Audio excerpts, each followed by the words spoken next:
What's going on, everyone? This is your boy, Des the King, and today is another edition of King Talk TV. Have a very special guest, Elizabeth Berger. We're going to have a great discussion, or I thought was a pretty fruitful discussion on prison and do we even need prison. So if you're watching this, you're probably watching the replay of it. Please consider liking and subscribing to the channel. Do a weekly podcast called King Talk TV while I talk to interesting people about interesting things. So tune in. I do it weekly, 8:30 Mountain Standard Time on my IG live, and that will be at Des the King, DEZDAKING. So check us out for this great conversation that we have about prison. Why do we need it? Do we even need it? And can things be changed within our prison system? So thank you. Check it out. Talk TV is live. And there she goes, Elizabeth. How you doing, sweetheart? Good. How are you? Can you hear me? I can hear you. Can you hear me pretty good? Yes, I can hear you. Wonderful, wonderful. How you doing? I'm doing well. It's a beautiful Sunday, a little cooler up here in Denver for once, so enjoying it. That is wonderful. That is wonderful. So your last name is Berger. I was going to ask you, like, how did you come up with your Instagram name, Eda Berger? But your last name is actually Berger, correct? Yes, absolutely. So my last name is Berger. My Instagram is EA Berger because my first name's Elizabeth, my middle name's Anne, my last name's Berger. My dad's last name, my mom's maiden name is Bliss, so I really actually want to change my name to Bliss Berger. I was a high school teacher for a few years, so you can imagine all of the creative conversations that came from a bunch of high schoolers. I would imagine. So if you were my teacher, I definitely would have been picking at that name. And not in a bad way, but in a good way, because it's such a Eda Berger. It's just amazing how that worked out for you. So so Elizabeth, man, just tell me, what do you do? What are you interested in? What are you studying? Just give us a little rundown about what's going on in Elizabeth's dating life. Yeah, absolutely. So I am currently living in Denver. I went to the University of Denver with an initial goal of becoming a doctor. And it wasn't until about sophomore, junior year when I was like, wait, I don't want to do this. Like, this is, I think we've all in our own ways had to deal with the tyranny of the should, meaning like we've had to decipher what's for me and what's not for me, like what's been told to me that I should do versus what do I actually want to do. And after studying abroad in Tanzania for a few months, I was like, wait, I don't want this. Like, I don't want to be a doctor. Like, I want to work with people in like a emotional way, conversational way, not in like a anatomical do surgery type way. So came back, it was too late to change my major, wanted to do something that was connected to social justice and education. I joined a program and organization called Teach for America, and I taught in Bridgeport, Connecticut, which is just outside New York City, for a couple of years, then did teacher coaching in Philadelphia, and then went across to Peru and lived in South America for a couple of years, working with the Peace Corps, working in education and healthcare in a small community there, and then came back kind of right when the pandemic was hitting, and have been doing like virtual consulting and coaching work since then. Wow. So you've been doing a whole lot of it. You have a whole lot going on. So I did not know. We've been trying. Well, traveling, I never left the country ever. So you already have a leg up on me as far as studying abroad and all that. So you said that what did you say? You studied abroad in Tanzania. How long did you stay out there? Yeah, about 5 months. This is my like junior year in college. Lived with a host family there, studied public health, learned a little bit of Swahili, climbed Mount Kilimanjaro. It was a mixture of I don't know, community connection and just like realizing how much I love trails and how much I love mountains. And that's also kind of I guess something I didn't mention at the beginning, but I've really found a love for trail running. And I think a lot of that started with hiking and climbing, which originated in my time with Tanzania. Right, right. I'm from South Carolina, so the whole being outside, we were outside a lot in South Carolina, but we don't have mountains like here in Colorado, So the hiking thing is new to me, and I didn't think that I would enjoy it, but Yeah. I love to hike now. It's to be outside in nature, seeing the animals and all that. It's absolutely wonderful. So Elizabeth, tell me, like, we were talking a little bit last night in regards to, I don't want to dramatically switch the topic, because I wanted to keep it kind of light for a little bit longer, but let's just dive into it, I guess. You were telling me something about detention centers, prison, and how to deal with people who society deems as, menaces and things like that. And I want to say that you said that you don't think that prison is a good idea, or we should reshape prison. Could you elaborate on that a little bit? Because from what I've heard, well, go ahead. Let me just hear what you have to say, then we'll go from there. Yeah, absolutely. Yeah, that is the main topic for today. I think I just want to preface, which I'm sure your listeners and you know, I think it's just a reminder for myself too, that like we need to come with an expectation of unfinished business. Like there's going to be questions that are unresolved. There's going to be conversations that we probably have to pause because we just can't fit everything into a one episode podcast. So I really just encourage listeners to like follow up with questions for Des or myself, as well as like do your own research. We're not going to be able to get everything figured out in an hour plus podcast. If we could, much brighter minds than myself would have already done that. So with that being said, yes, Des and I had a brief conversation last night just around like, what is my work and what do I feel like my purpose and plan for this lifetime is. So as I mentioned, my background is in education, and I worked kind of on the front end measures of education as a public school teacher for a couple years, and then have now been coaching first year teachers. Throughout the last probably year and a half since coming back from living in Peru, I've kind of dove into abolition, and a lot of that being around police abolition, prison abolition, listening to a lot of webinars, doing a lot of reading, and coming to this alignment of what does abolition really even mean? And I think when people hear prison abolition, they get overwhelmed or they get scared. It's like, oh my God, I can't envision a world without prisons.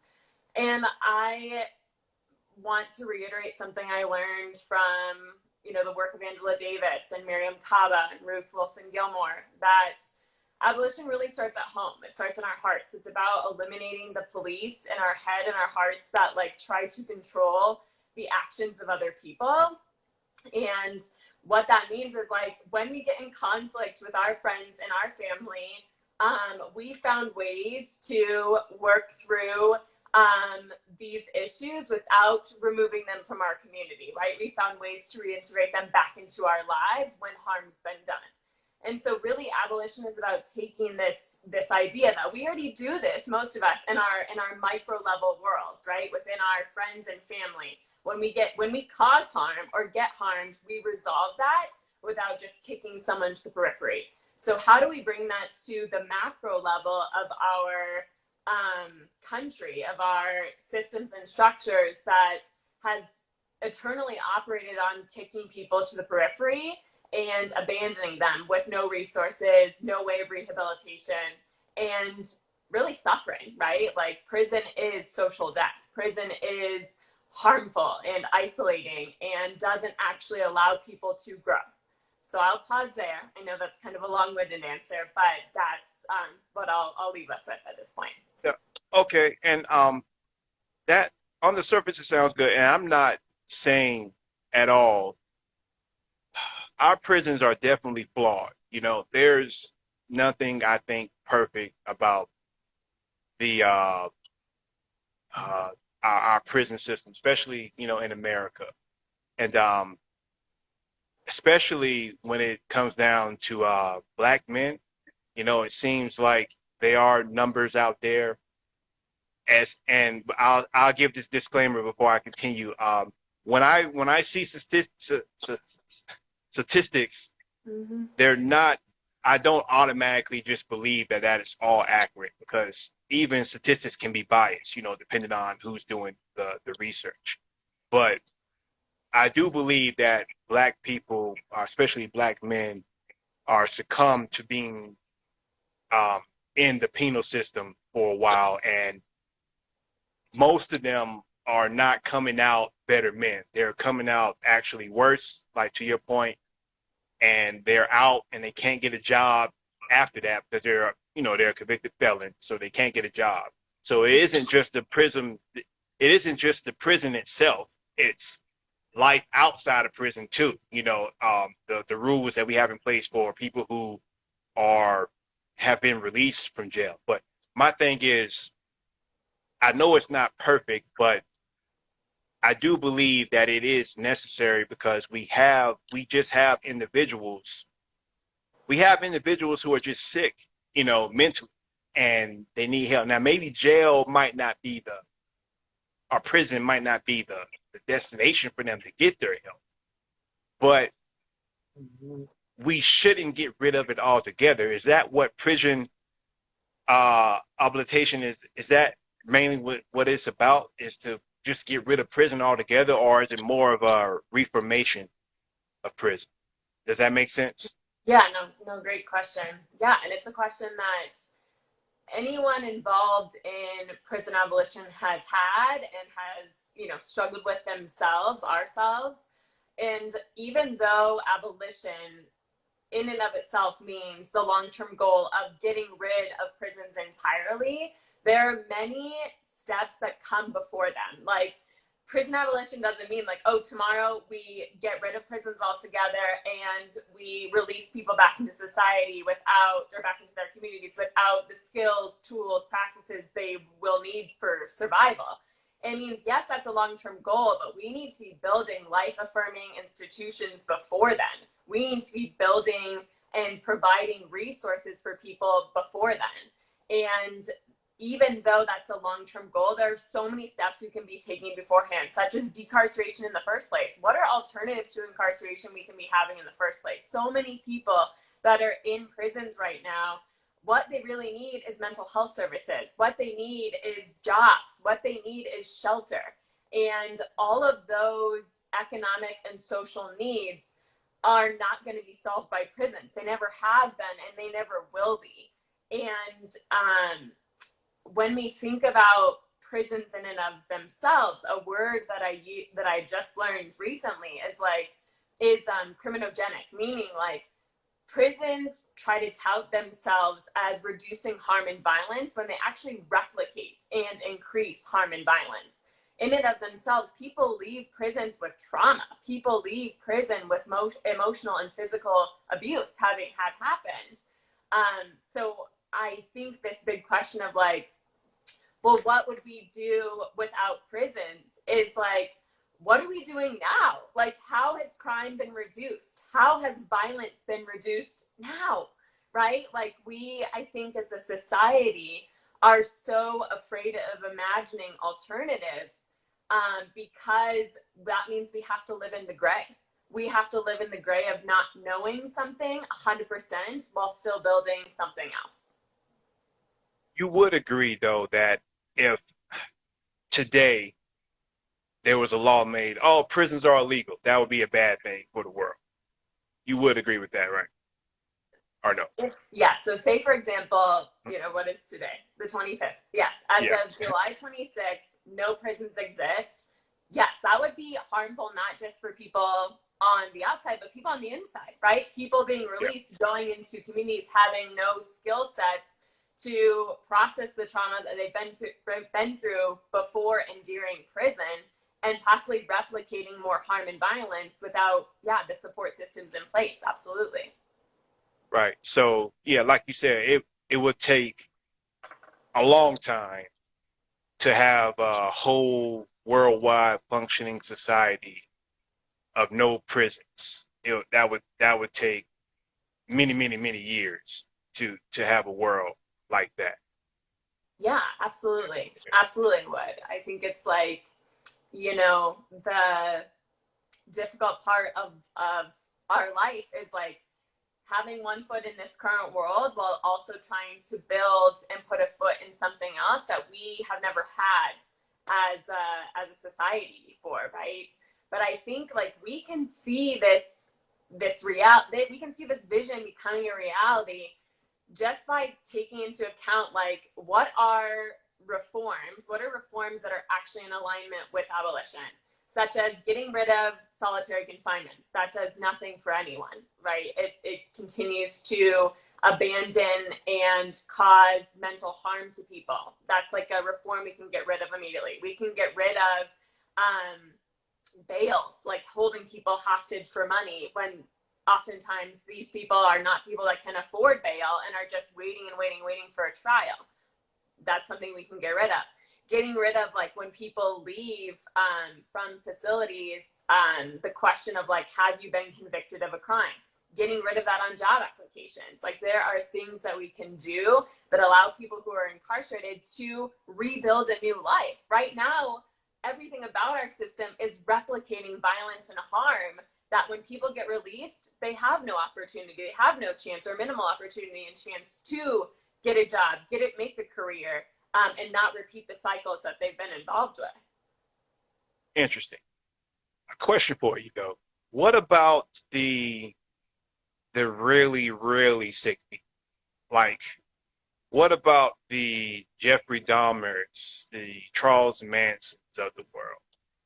Mm-hmm. Obviously really, really sick people, and obviously have a lot of things going on with them.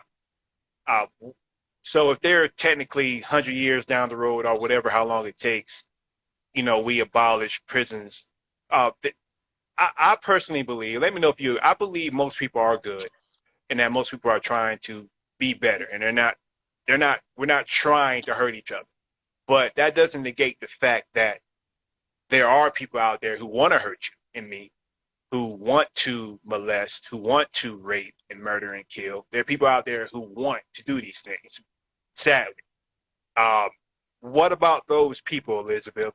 Is there a place for them? I would imagine that we would try to help them, but what about those who don't want to be helped? Is there a point where people get to a place where they're too far gone, that we can't help them, that they did so many unimaginable crimes to society that we can't let them back out to the real world? That what do we do when it gets to that point for an individual? Yeah, absolutely, it does. And that's a question that I've had, I continue to have, most people that are in alignment with abolition also think through. I think the first thing that comes to mind is, why are we building a system? Why are we building a prison industrial complex for less than 5% of the population, right? We have 2 million plus people incarcerated. Less than 5% are people that you're describing right now as like serial murderers, people who are continually causing harm through rape and violence. So I think the first thing that comes to mind is like, we shouldn't be building a system based off of 5% or less of the population. Number two is like, yes, like the individuals that you're speaking of that could cause continual harm in multiple ways also need resources and need attention that isn't throwing them away in a box, right? A way that I've heard prisons described before is, a warehouse for souls. It is not something that is allowing people to grow or change. Could you repeat that one more time, Elizabeth? I didn't hear what you quite said. I'm sorry. Sorry. Can you hear me? Yeah, I can hear you, but okay. You said a term just now. I just want you to repeat that. Absolutely. So a term that I've heard used before is that prisons are a warehouse for souls So just like a storage place for humans, right? It's not actually allowing people to learn or grow or receive the help that they need. And so I think, yes, we have to consider like there are potentially people that are causing perpetual harm and violence, and we as a community, as a society, can't be building structures and systems based off of such a small portion of the population, because we inevitably cause more harm and violence than to the people, these other millions of people that are currently incarcerated.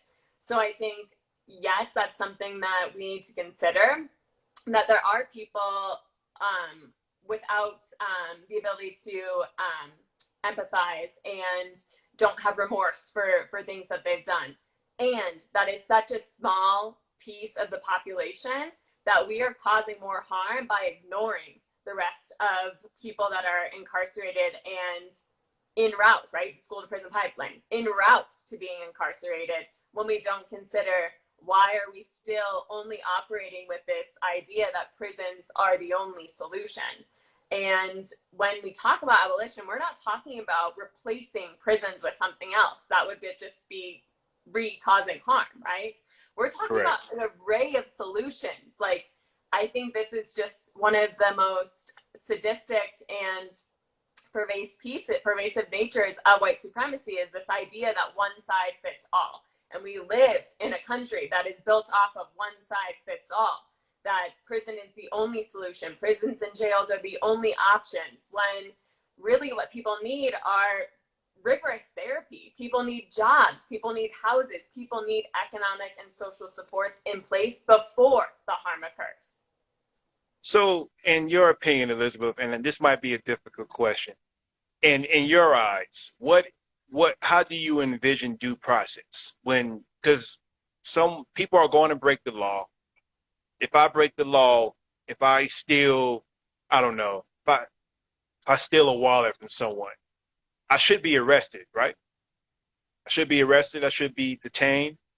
I should go to, well, not prison, jail, and go through the whole due process of a court and trial. So do you agree with that process at least? Or if someone commits a crime, we should just let it be, just figure it out later? Or what do you disagree or agree with as far as the steps of someone committing a crime, getting arrested, being held in detention, not necessarily prison, but just being held? What do you think about that whole process? Does that need to be changed, or is that good how it is in your eyes? Yeah, I think that every step of the process has to be changed, because every step of this process is inequitable and not survivor centered. So if you think about someone who has survived a crime, whether it's robbery, something that's maybe more intense like a sexual assault, rape, anything like that, our current system operates off of this idea that punishment is the same thing as accountability. And that is not the case. Like, our current system operates off of, we punish someone, which is a very passive action. It's like, punishment is something that you do to me, guys, if I do something wrong, and all that I have to do is not escape it. Whereas accountability means, yep, I take ownership, I take responsibility for what I did, and I try to make it better with the person that I did this to, and I make sure to never let it replicate or happen again.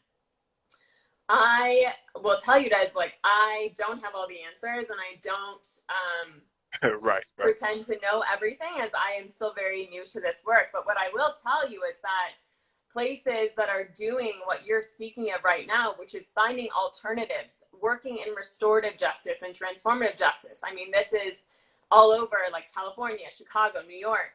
Is, for example, there's an organization in New York that I've been recently connected with called Common Justice, and they provide alternatives to the typical pathway that you're speaking of, right? Like, call the cops, you get someone detained, they are then sent to jail or prison, and then that's it. They provide these restorative justice options that are like, okay, here's an individual who caused harm.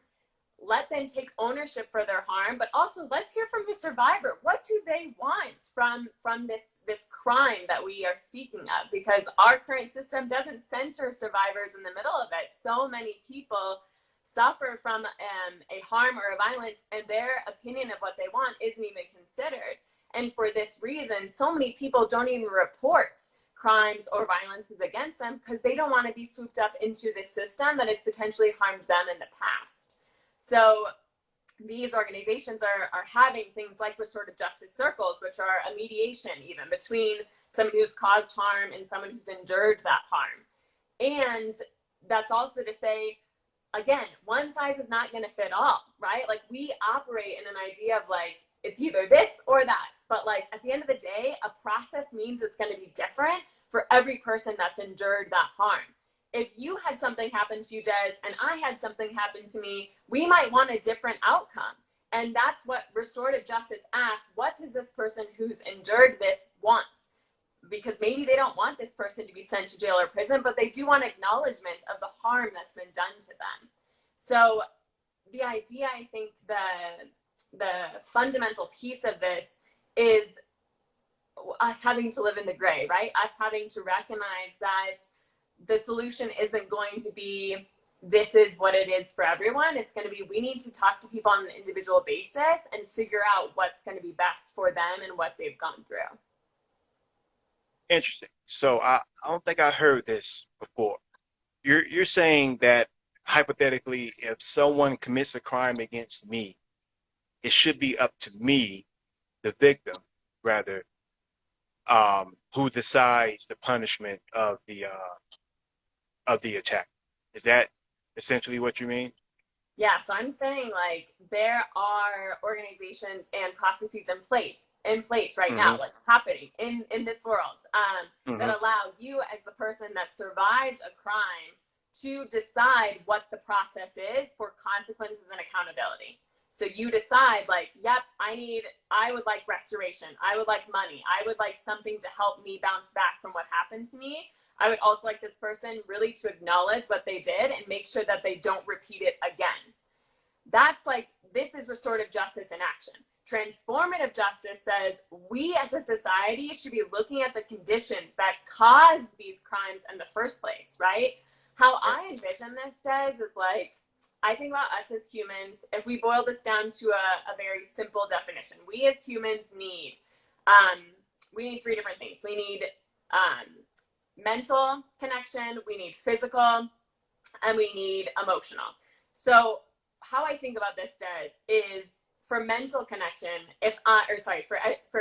for mental connection, if I'm not getting education, if I'm not getting an opportunity to work, I as a human, I'm going to have to go find that elsewhere. So if I'm kicked out of school and I'm not able to stimulate myself mentally, I'm going to go look for that in another distraction. That's just human, right? That's not because that's not because that person is failing. It's because that is how humans are. If I'm not getting physical, if I'm not getting my physical needs met, like shelter, food, water, I'm going to go find that in another way. And that's human, right? Like, if those conditions aren't met, I'm going to go find it.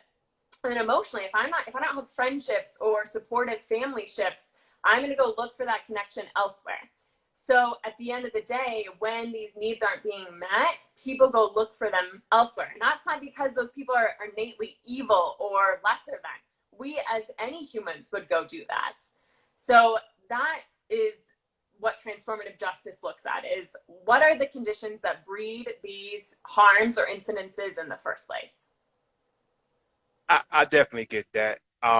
Because specifically people who grew up in, like you said, lesser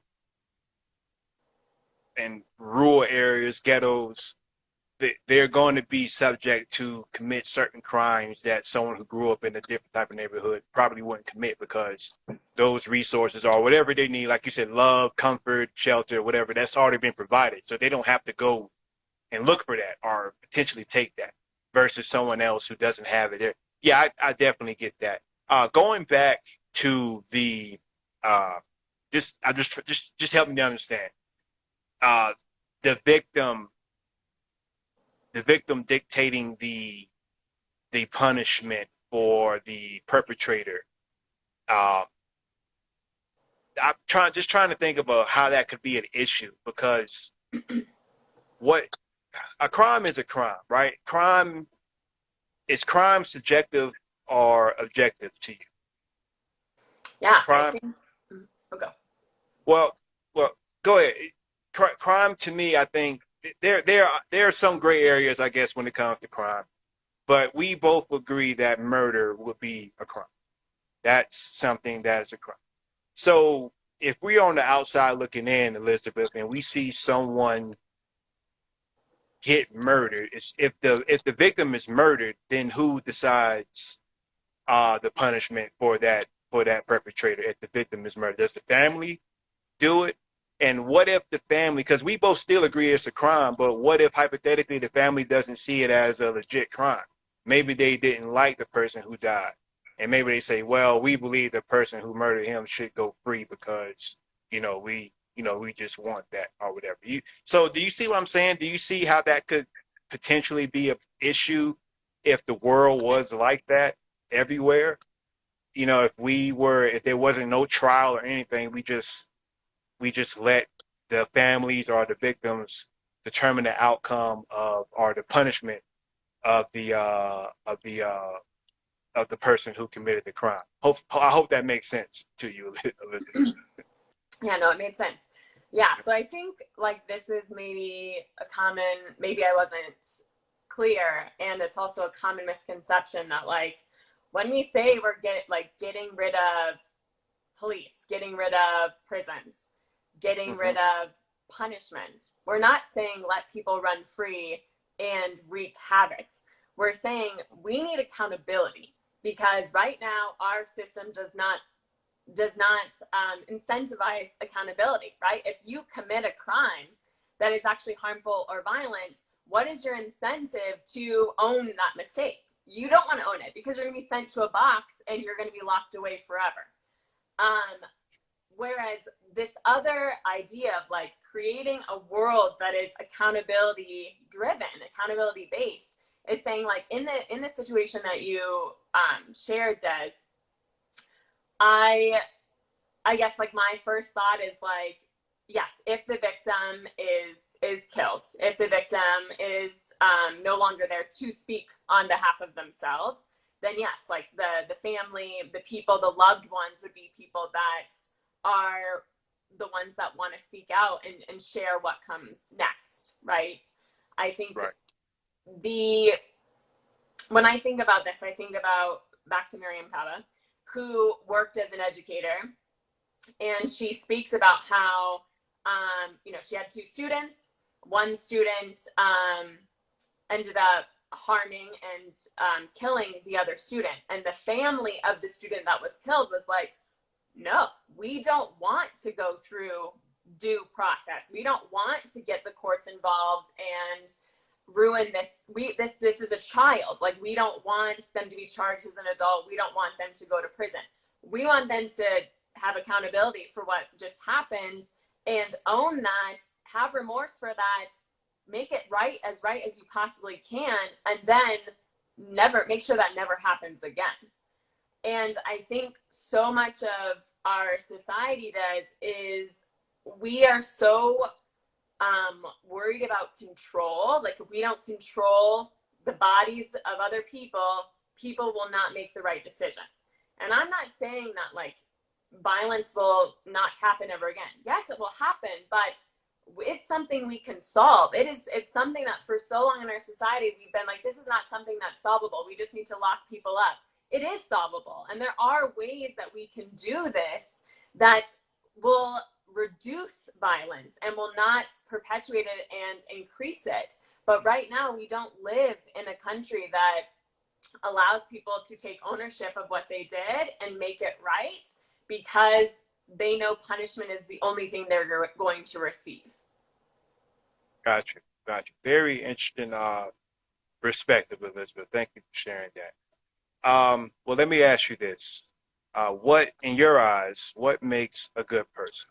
What makes a good man and a good woman in your eyes? Yeah, it does. I'm sure you're going to be slightly irritated by this answer, but I think it's fluid, right? I don't think that any one of us is innately good or innately bad. I think that we as humans on a daily basis do positive actions and do negative actions. And I think one of the binaries that we constantly, I mean, our whole society is built off of binaries, but this idea, which is seeped in white supremacy of like, there is a good and a bad. And when we only operate with that lens, we don't give ourselves or other people the opportunity to learn and grow. It's similar to when we talk about someone who's either racist or not racist. Nope, like we've grown up in a society where we've been told, we've been indoctrinated from day one of superior and inferior binaries, right? And we have to constantly excavate these thoughts and these biases that we've been told from day one. Otherwise, we're going to continue to perpetuate racism and continue to perpetuate biases and harms. And so good and bad is like, we have to examine ourselves every day and be like, oh, that's maybe not the best thought I should be having. Why do I have that? Let me get rid of that. Let me reframe my mind, right? I mean, how many times, Des, have you like made a snap judgment of someone and you're like, oh, that didn't feel very good. That doesn't mean you're a horrible person. It means like, oh, yep, I need to do better next time. Once you know better, we got to do better. So I don't think there's any one category or like, you know, a checklist that makes a good and bad person. I think it's like, we have to be honest with ourselves that the minute we use binaries, it's so quick for us to categorize other people. And then what comes after categorization is dehumanization, right? It's like, oh, they're other, they're lesser than me, they're X, Y, and Z.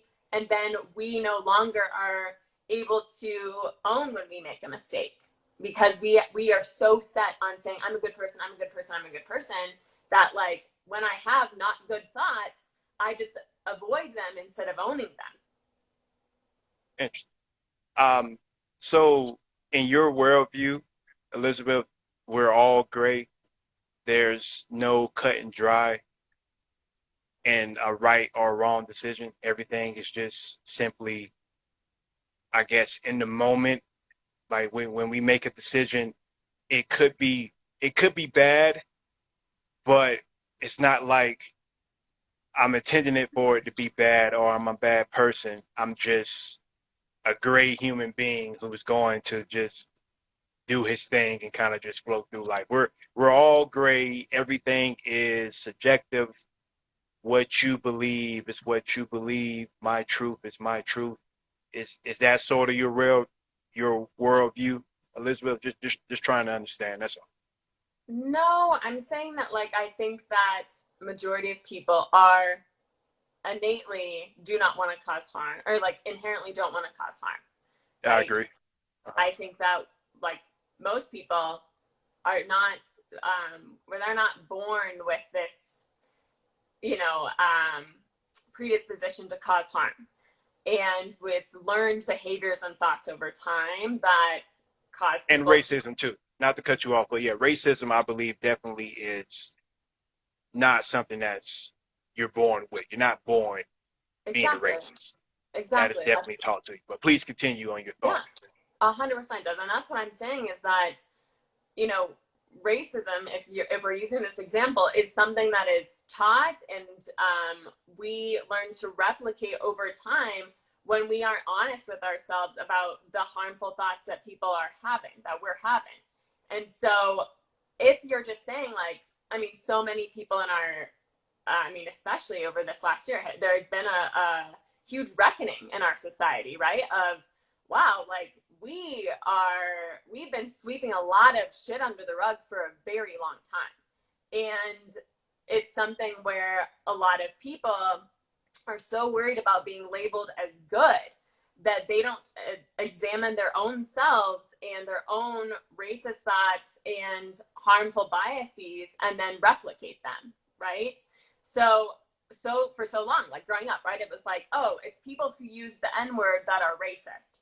And it's like, that's such a simple idea of what racism is. And when you look at this, Des, it's like people have been taught indoctrinated with, right? Whether subtle messages or direct messages from very young on who is good and who is bad, right? And it's on us to examine, what have we been taught? What have we been taking in since day one? And what is truth, right?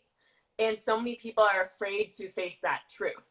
So to back to your original question of like good and bad is like, I think it's a matter of like, we as humans need to be examining what is truth and what's fact and what has been lied to us throughout a lot of our upbringing, a lot of our teachings growing up, right? A lot of that Right. centered around race, and a lot of that centered around what makes a good and bad person. Right. I'm gonna just stick with this topic real quick and ask you this. So, Please. is Charles Manson a good person to Elizabeth, or is he Yeah. a bad person? Yeah, I think I wouldn't use the word good or bad. So What word would you use for Charles Manson? yeah, I would say that he is someone that has, from my limited knowledge of Charles Manson, has disturbing thoughts and has made harmful actions, and is someone that needed severe help and resources and attention at a very young age and never got them, and ended up creating a lot more harm later on in his life. Okay. You said disturbing. What is a disturbing thought Yeah. to Elizabeth? Yeah, absolutely. I mean, I think disturbing can be like any sort of thought that is, for me, it's like disturbing is a thought that causes like harm or, harm to another person, right? Always Mhm. coming back to that word harm. Okay. Harm could be, and just bear with me, Elizabeth. I'm not trying to, but harming someone to me could be helping them. You know, I could say that you could say it's harming from you looking at me doing something to this person. Oh, you're harming him, but I don't think I am. I don't think I'm harming this person, and maybe the person doesn't even think I'm harming them, but you think I am. So, and it gets out on the news, and majority of the people that we both believe because we both believe that people are mostly trying to do good, and most people want justice, most people want truth, but they see me harming this person over here, but I say it's not harm, and the person says that I'm harming says I'm not harming them. So from that situation, but the majority of the world says I am harming this person. So like, what do we do here, Elizabeth? How do we take this a step forward? How do we escalate this? Because you and the rest of the world say, yeah, you're harming that person, but I'm not, and the victim's not saying that. So what do we do there? We just let them be, and we let them do what they do, and then that could potentially, because there's a verse in the Bible that says, a little leaven leaveneth the whole lump. And what that means is that all it takes is one person to influence everything. One person could influence the lives of millions of people and cause all types of revolutions, all types of things. People have crazy followings these days. Thousands of people following the influence of one person.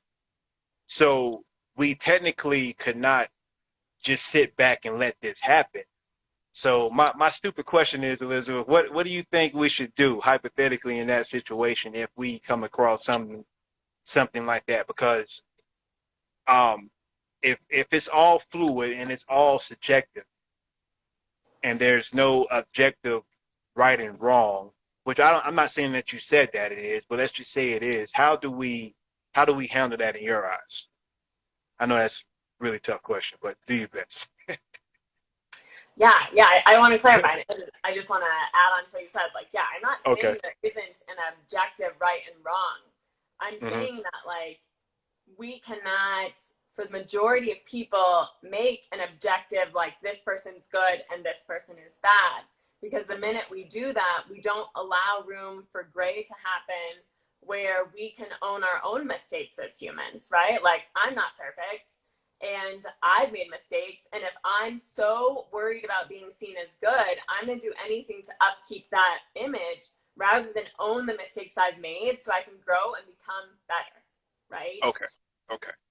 Does that make sense? Yeah. Yeah. So just another question. So you do believe that there are objective rights and wrongs. Okay. Yes. Yes. But as far as crime goes, that's a little more fluid, a little more subjective as far as what people identify as crime. Right. Yes. Great clarification. Exactly. Because who's defined what crime is does. Our laws have been in place for how many hundreds of years and were majority invented by old white men and not been revisited and reformed since the founding fathers, right? So Right. majority of our laws are built off of racism, are built off of colonization, and have not been revisited and reformed, right? Like, if you use just a simple example of look back to the crack epidemic, right? That you have to have had in 1986, you have to have had, I think if I'm not mistaken, 500 grams of powder cocaine for 5 grams of crystallized crack, right? Which, like, the elements of them are the same. But the law said that if you had the powdered version, you had to have 100 times more to get the same sentencing.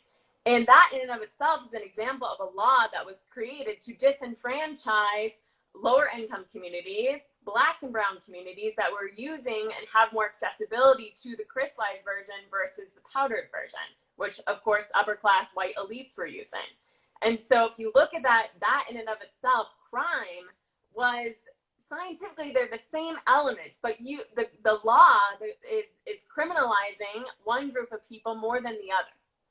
And so what I'm saying is that our laws, our crimes are not unbiased. Our laws and crimes aren't operating off of objectivity. They're operating and designed for causing more like disenfranchising the same communities that have always been disenfranchised. And so crime, when I think about crime and I think about laws, they are in place and created by upper echelon people that are trying to uphold the systems that are already in place, right? And so when I think about a quote from Miriam Kaba, she says, not everything that is criminalized is harmful, and not all harm is criminalized. And so an example of this is, for example, if you think about not all things that are harmful are criminalized. Think about all the big corporations and factories that are polluting the water and polluting the air in usually lower income communities and causing health issues and causing people to die earlier. That's not being criminalized, but that's definitely harmful, right? And if you're looking at a crime that, someone carrying an ounce of weed, right? A lot of states are not criminalizing weed anymore, but in a lot of states, it still is. That's not harming anyone, but that's still allowing this law to be in place that actually hurts the person that is carrying that weed in the first place and isn't saving the rest of society. Does that make sense? Yeah, it definitely did. Okay. Thank you for breaking that down, Elizabeth. So let me ask you this, and I hope you still have time. We've been on for about an hour now, I think. But yeah, let me just ask you this real quick. What do you think about the laws that they're changing in Georgia in regards to voting? I don't know if you heard about that or what they're doing out there. Some people are saying that they are intentionally doing that to make it more difficult for Black people to be able to vote there. And I can't remember I think they're making it so you can't do mail-in votes and you have to be physically there. You have to have your license. And on the surface, you know, it sounds legitimate, I guess, as far as verification, because we all want a fair election. I would think we all want one vote to count per each person. I don't believe that happens, but that's what we all want. And just from me skimming the surface on that situation, it seemed like it was legitimate, but there are people who are really upset because they believe it's targeting the black folks in that area to make it hard for them to vote. But I just want to know, first, are you really familiar with that situation? And second, what do you think is going on over there in regards to that? And does it have anything to do with what we're talking about in regards to, you know, the topic isn't systematic racism, but is that systematic racism, and are they targeting the minorities in that area, in your opinion? Yeah, I will tell you guys, like, yes, I've heard about it. I haven't done a deep dive into it. From my understanding of what I've read and listened to, yeah, getting rid of mail-in ballots, not allowing people to be given like food or water when they're waiting in lines for to vote. I think, like, if you look at the actual amount of people that did fraudulent voting in this last election, I mean, someone in the comments can help us out with maybe the facts, the like specific number, but the number was infinitesimally small. So when you look at like how much time, effort, and energy that specifically Republican politicians have, legislation, lawmakers in Georgia and other states have been putting into reducing crime of mail-in votes, it's like, why are you putting so much energy and effort into something that was fractionally small in actually affecting the voting this last round? I'm sorry, but what was fractionally small? I missed that. Fraudulent voting. So someone like putting in a mail-in ballot for someone that had already died, or putting in a mail-in ballot for someone else that wasn't them, right? And that was a small percentage of overall accounted for votes. Okay. Exactly.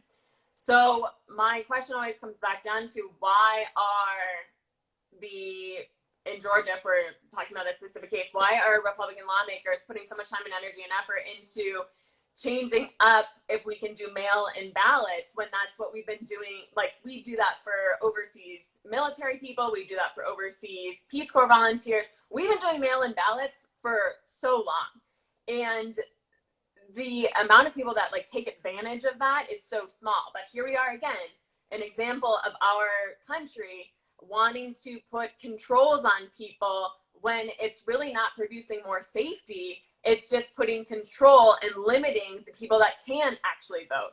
The people that want to mail in are maybe people that have multiple jobs and can't wait in line for multiple hours to go vote, and are not people that can take that time and energy and effort to, you know, read through all these things and then go wait in line. They need to be sitting next to someone who can talk through that with them and help them to understand, okay, like policy ABC, like that's going to mean this change. They need somebody sitting by them and helping them through that. Whereas in the voting booths, you can't have those conversations right then and there. So there are so many reasons people choose to do those mail-in ballots. So to, you know, short answer to your question, yes, I think that is systemic racism at its finest. Like, that is, you know, these Republican policymakers choosing to put all this time, energy, and effort into something that is producing zero safety or help to their constituents. It's just putting up more barriers to, specifically in Georgia, Black folks that are trying to vote. Great. I'm going to ask you this one last thing, Elizabeth. And this is not entirely directed to what we've just been talking about for the past hour, but I want to hear your thoughts on it, especially when it comes to trying to figure out why people commit crimes, and what is the reason, what influences someone to go out to do harm or to steal, to kill, whatever. And I actually believe it has a lot to do with money and who was getting the money and where the money is coming from. So let me just talk about this real quick with you, and let me get your thoughts on it. So we just over the past few years printed off trillions of dollars in stimulus checks to the entire country due to COVID, which in itself I don't think that is a bad thing, because people are not working, especially minorities. Minorities are mostly already poor, middle-aged to poor, and COVID knocked a lot of people out of their jobs, and people need money to eat. So I definitely get that there. But the thing about doing that, and okay, let me back up real quick. The people on the right, the Republicans, most of them were mainly against doing that. I would imagine you were a supporter of the stimulus checks. Yeah, were you? Okay, great. A lot of right-winged people were against that, and of course, a lot of the left were for that, for the stimulus check. So, long story short, we ended up printing, I think, maybe $1 trillion or something like that. I could be, somebody in the comments could let me know if that's true or not, but I think it was about $1 trillion and some change. And everyone in America just about got a stimulus check, which is good because, again, people need money to survive. We need money. The only downside to that is this, and you let me know your thoughts on it. When, for example, if I have a glass here, if this is the only glass in existence, this could be potentially worth maybe $1 million, right? Because this is the only glass, it's scarce and valuable. If I go and print or make another glass and we have two, that naturally devalues the original glass because it's not as scarce anymore, and we now have two of the glasses now. So that kind of it makes the other glass cheaper, if that makes sense. And I'm gonna try to wrap it up really fast to explain it. So basically, Elizabeth, if we both have dollars in our pockets and then the government goes and prints trillions of more dollars, that would naturally trickle down and devalue the dollars that we already have, right? Because we are inflating the supply of money that's in circulation, which is causing the price of everything in the country to go up. So yes, we're printing money, and all the minorities and the people who need money in general are getting it. But down the road, it's going to cause an inflation on prices and everything that we buy, as far as groceries, gas, and just these little things that we need that minorities are already having a hard time getting. It's going to raise the price up on all these things. So my question is printing money all the time, long term, a good idea to help people? And if everything is always going up in price due to the fact of us printing money and giving it out, wouldn't that could that potentially cause more crime everywhere if everything is getting more expensive? And it's going to make minorities more indicative to want to steal and kill and do all these things that they're doing, and then that's supporting the cycle of putting them in jail, and they're coming out and prices still going up. They can't get a job. Do you understand? And to me, it seems to always start from the money and inflation. But what are your thoughts on that, Elizabeth? I hope that makes sense. But tell me what you think about that. Yeah, no, it makes sense. I think the first thing that comes to mind is I think we, again, as a society, have been trained to look at any form of, to critically judge any form of support as an eventual problem. So, for example, okay, we give these stimulus checks, and then I know a lot of people were like, oh, this is going to cause people to not want to go back to work, and this is going to cause people to take advantage of the system, said with air quotes for those that are not watching. And that's something where I'm like, I think, we need to be looking at how many billions of dollars are being sent towards other things that are not supporting and helping people get out of situations that they are in. So I don't think we should be saying like the giving people support is not innately wrong or evil. We need to also be giving people support that's long term and not one time acute, right? A quote that was floated around during the pandemic was like, we as a country are really good at acute compassion, but not chronic empathy. Meaning we're really good at like, when there's a crisis, when there's like a huge issue, we support people, but we're not good at supporting them long term over a long period of time. And I'll pause there. Like, what are your thoughts on that, Des, before I go back to it? Like, how do you view that in our context of the U.S.?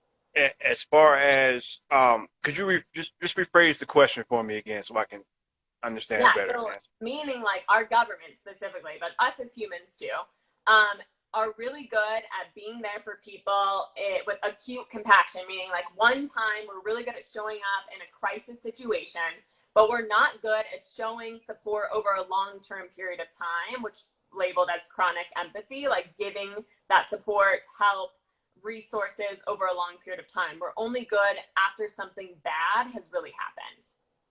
Yeah, I agree with that somewhat in regards to we want to help out. It's like a funeral, I think. When someone in a family dies, there's a moment of grief there where the surviving members of the family, they get phone calls, they get cards, they get visits, they get all this stuff for a time. And then as time goes on, that support kind of stops, that person may not get that phone call or that get well card or something down the road. So eventually it does stop, and maybe it shouldn't stop there. Maybe that person needs some more support. Maybe that comfort and support needs to continue on more so than just that amount of time. You know what I'm saying? So I hope that answers it. But that definitely, sorry about the feedback there. That definitely happens all the time. Support is cut off short when people need continual support. Some people may need a lifetime of support. Every person varies. But to answer your question, Elizabeth, that definitely goes on, and when it goes on personally in my life as well. And I'm not going to sit here and act like I've always continually supported someone. I had a friend who had a family member that passed away not too long ago, and I called them a few times, but I haven't spoken to him since then. But he may still need some support. So after the show, I'm going to call her. but yeah, continue your point, Elizabeth. Yeah, no, and I asked that, Des, because one, I realized that I was just really passionate, vehemently speaking, but I want to know your thoughts on this stuff too. So I wanted to pause and hear if you had anything else to add or subtract or change. But thank you. I say that, Des, because like what you just spoke of is us saying like we recognize people need long-term support emotionally, physically, mentally, spiritually, economically. So with these stimulus checks, like I think again, our attention, efforts, worries shouldn't be centered on like, oh, is there going to be inflation after giving people support? It should be how can we diverge where funding is going right now in our government to provide long-term support, resources, tools for folks, right? I think the last statistic I saw, again, someone in the comments can add an addendum if this is wrong. I think about $5.8 billion are going towards prisons. And it's like, wow, that's an exorbitant amount of money. I can't even write $5.8 billion on it, right? Like that's too many zeros. So that's a lot of money. We should be looking at, there wouldn't be inflation if we could invest our resources and money in long-term support for people instead of these short-term bursts that like people get really excited about. They're like, oh my gosh, what a great fill in the blank, right? Like mayor, president, whatever, who's giving me this short-term support. And then dropped off when we need a long-term hand, right? So I think about how we can be avoiding these issues economically if we invest in our people and we invest in providing that long-term care for them instead of these short-term bursts that are what we're known for. Right. And I agree with you. I agree with you. We, like going back to what we said earlier, people are different. Some people heal faster than others, but we can't put all of them in a box and say this is the X amount of time that they need support and just leave it there. Because people are different. People need different types of support. People need different types of encouragement and different types of education. People learn different. So I'm with you. I'm definitely with you on that. To me, though, as far as I agree with your point, the government, especially our governments in general, put money in things that a lot of money shouldn't be put into. Like $5 billion in prisons is that blows my mind if that's an accurate number of what's being put in prisons. It shouldn't be 80% of that for prisons. So I'm definitely with you on that and on that regard. It's just, to me, Elizabeth, when we are, like you said, we shouldn't think about, you stated that we shouldn't think about what's going to happen in regards to in the future. We need to help the people now. Is that sort of what you mean? Okay. So, but to me, that can potentially, what about our children? What about your grandchildren?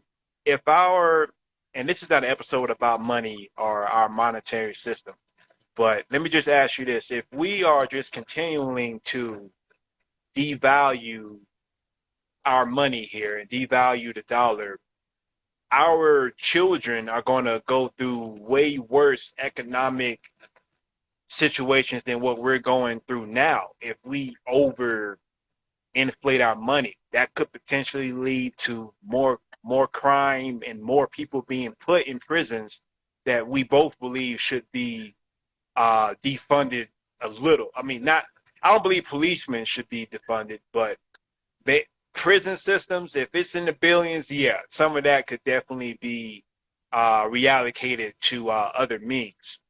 But Elizabeth, what about the future?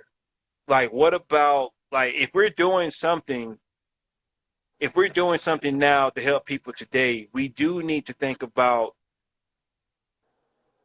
what we're doing now, how it will affect the future generations, right? Yeah, no, I'm not saying that we shouldn't be considering that.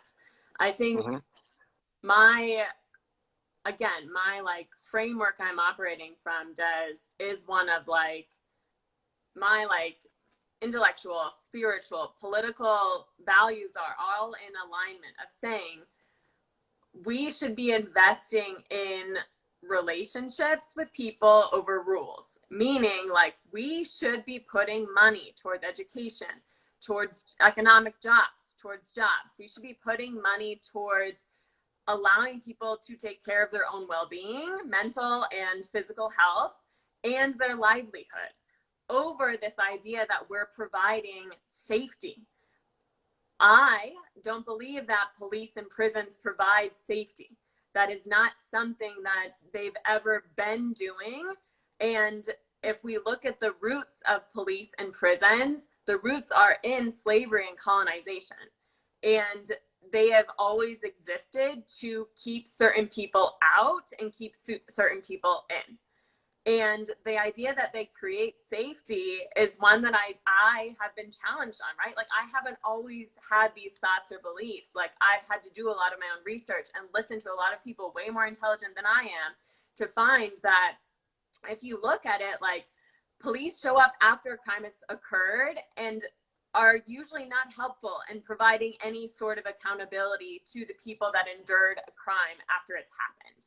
So we as a society then need to be investing in our communities and creating systems that prevent crime from happening in the first place, getting to know our neighbors, making an effort to, when we see something happen, say something and invest in the people instead of outsourcing it to this entity that doesn't even know the communities that we're living in. And that is, and again, comes back down to this idea that we as people are again, a value, a tenet of white supremacy is this idea that we should have rules just for the sake of rules, instead of having relationships and getting to know the people around us in the first place. And so my hesitation here with policing and prisons is saying that when you look at the idea of safety, what have they done up to this point? We have the most crime, the most shootings of any country in the world. What have they been doing up to this point? Like, and I ask that because I don't have 100% of the answers. I just ask that to challenge our thinking, as mine has been challenged up to this point. You know, what have they done to prevent things from happening? Well, you know, nobody can see the future. Like, we don't know. Have you seen the movie Minority Report? A long time ago with my dad. Yes. Right. Well, just in case you forgot, but it's about what you're talking about. Eventually, they get to a point in humanity where we could predict crime before it starts. So they have this whole separate police department that goes out and they kick in the doors of individuals like literally seconds before they would steal something or murder someone, and then they will lock them up, you know, before they committed the crime or whatever.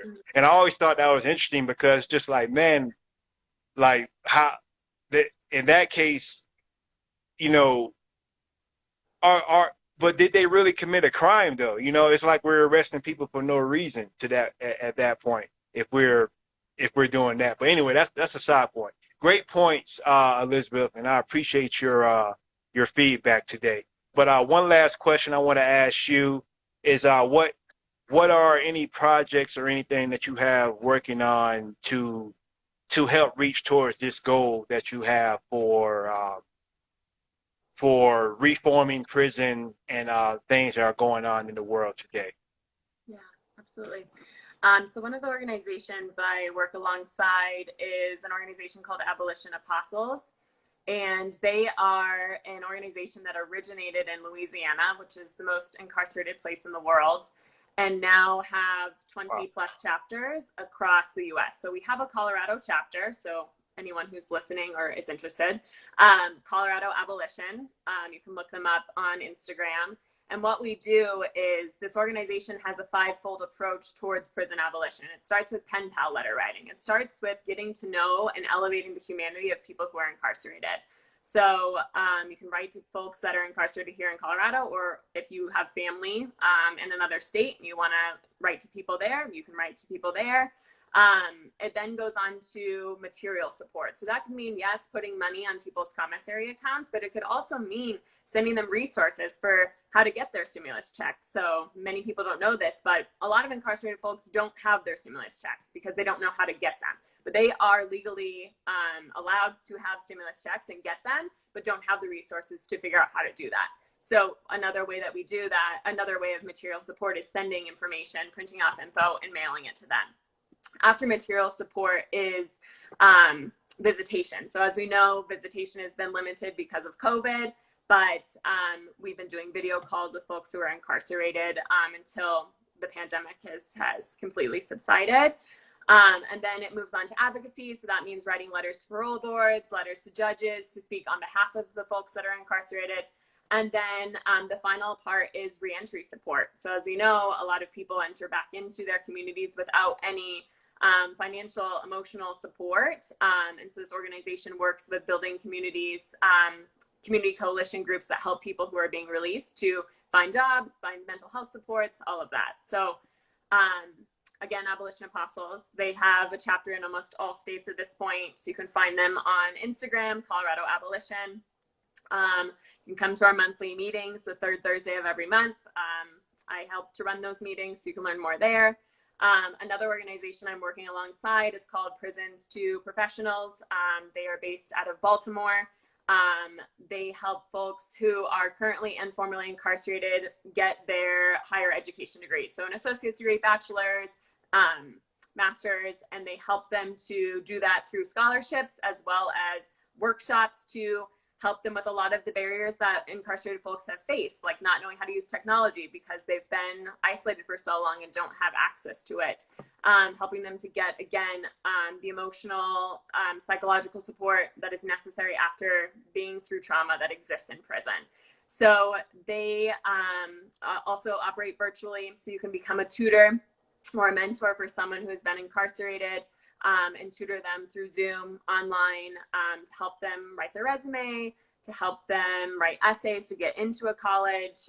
That's something that we do as well. I vehemently believe that education and abolition are inextricably connected, meaning we need to help people realize and get opportunities to education while they're in prison and afterwards, if we are looking to really change the cycle that continues to happen. Good stuff, Elizabeth. Great stuff. I'm glad that I hope I didn't say anything to offend you or anything throughout this conversation or whatever. I truly just enjoyed hearing your perspective on things and your worldview and agreeing to do this with me today. I really appreciate that. Before we go, is there any question you want to ask me in the back of your head? If not, that's fine. But is there anything you would like to ask me before we depart today?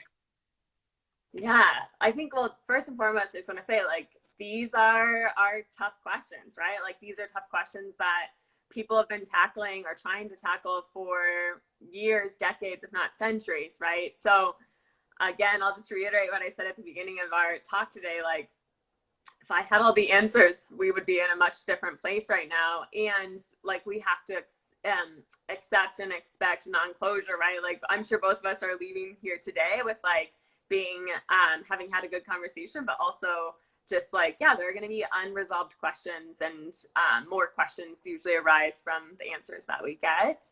Yeah, I guess, guys, like one of my questions is, from our conversation last night and today, are you thinking about something differently? Do you have things that you want to look up? What are some like resonating thoughts that you have after our dialogue? Yeah, one thing that you're making me rethink prison as a whole. Now, I'm not totally convinced that we don't need prison at all, especially, today. But maybe there are steps that we can take to definitely stop people from going in the first place, and definitely reallocating some of the money that we put in them into other things, like you say, prison prevention systems, and helping felons to get occupations to keep them from going back there. More money could definitely be reallocated to systems that for those types of causes. And it's just about investing. I invest a lot in cryptocurrency and whatever, or just in general. But just investing, you got to do your research on what you invest in, and make sure that you're putting your money in the right things that's going to help out long term. And if something's not working after you have put so much money into it, we need to go back and reevaluate some things and maybe make some changes. Just because we've been doing it for 100 years doesn't mean it's going to work for 100 more years. There's upgrades, there are things that can be modified. So you do, and not just you, Elizabeth, but I always think of ways that I personally can improve. But the prison system is definitely something that we all can work on to improve. So to answer your question, after we leave here, I'm going to ask you for a book that you recommend I read on the prison, on abolishing prisons eventually, and just educate myself more on that today, because I don't feel like, and then we can have another conversation on it down the road, and it'll be more, I could be more there with you on it. But yeah, it was a fascinating subject, and I'm glad that you brought this up last night when we were talking, and I truly enjoyed myself today. And I hope this is the longest episode I ever done, by the way. And I'm happy that you made it for me, Elizabeth. I appreciate that. Before we go, could you just tell everyone your Instagram, how they can get in contact? I know you just yelled out some organizations that you're affiliated with, but what is your Instagram page? Do you have a YouTube channel? Anything that you want to put out there for whoever comes across this video who may want to speak with you? Yeah, absolutely. Y'all have probably seen it on here, but my Instagram is EABurger. 1, so Elizabeth E, A as in Ann, Burger as in hamburger, yes. 1 is my Instagram handle. And I don't have YouTube or anything, but I am, maybe this is a conversation for another time, Des, but I am also a writer. I write poetry. So one day I'll let you know about any books that might be out there. That's awesome. That's awesome. And now, oh yeah, I'm gonna write a poem too. So next time we talk, let's both present our poems to each other. Yes, love that. And have a snap session. You know, in the poet view where they snap instead of clapping. Yes. Yeah, I don't know. That probably would be it. But anyway, thank you, Elizabeth, for your time today, and I appreciate you.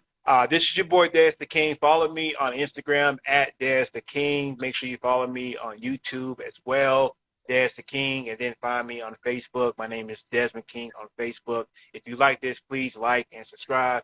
Elizabeth, thank you, sweetheart. We'll talk again soon, but I hope you have a great rest of your Sunday. I appreciate you for today. Thank you, Des. Grateful for you. Have a wonderful Sunday. Talk soon. You too. You too. Goodbye.